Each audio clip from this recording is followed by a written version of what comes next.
If aliens ever took over the UN and read their archives, they would surely conclude that Israel is the most evil country on planet Earth. North Korea and Pakistan would be seen as good vacation spots. Am I exaggerating? Let's take a look at some facts about the UN.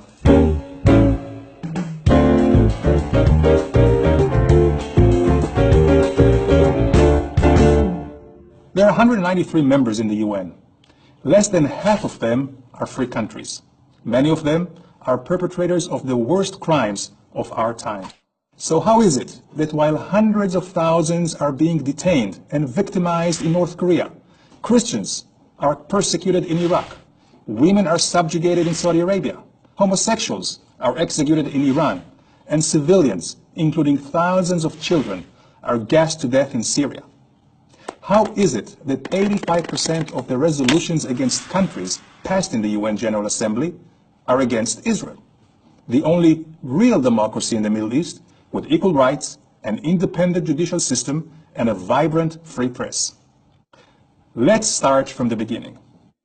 In 1945, after World War II, the nations who defeated fascism established the United Nations to prevent such human devastations from ever happening again. The UN's charter called for reaffirming human rights and equal rights to all men, women, and nations. But over the years, many new states became members. Only a few were democracies.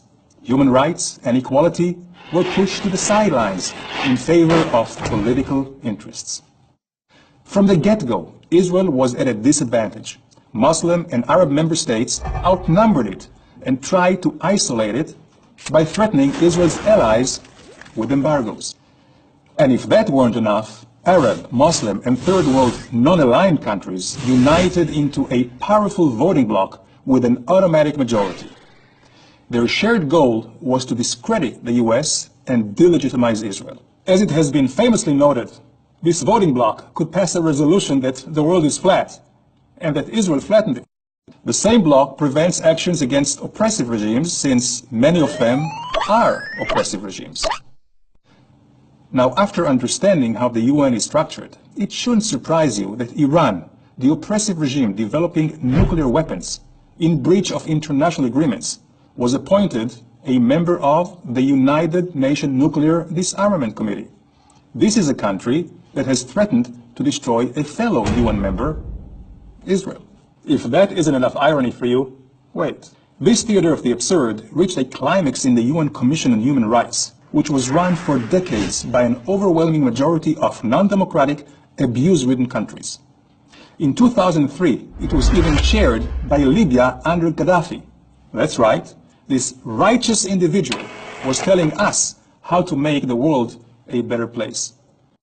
This commission repeatedly condemned Israel, but refused to condemn systematic torture and abuse in over 80 countries, including Sudan, for the massacre of 300,000 citizens in Darfur. At this point, even the UN Secretary General realized something was fundamentally wrong. But the Human Rights Council, which replaced the Commission, still includes many countries that fail to meet even the most minimal standards of a free democracy. They have placed Israel on its permanent human rights agenda. Israel, which has equal rights for all its citizens, minority rights, civil liberties, and a growing population of Jews, Christians, and Muslims. I served in the UN from 1993 to 1997 and saw firsthand the hypocrisy and cynicism of the political interests that have taken over the United Nations. I have watched dictators applauded, murder and terrorism ignored, and human rights turned into a travesty.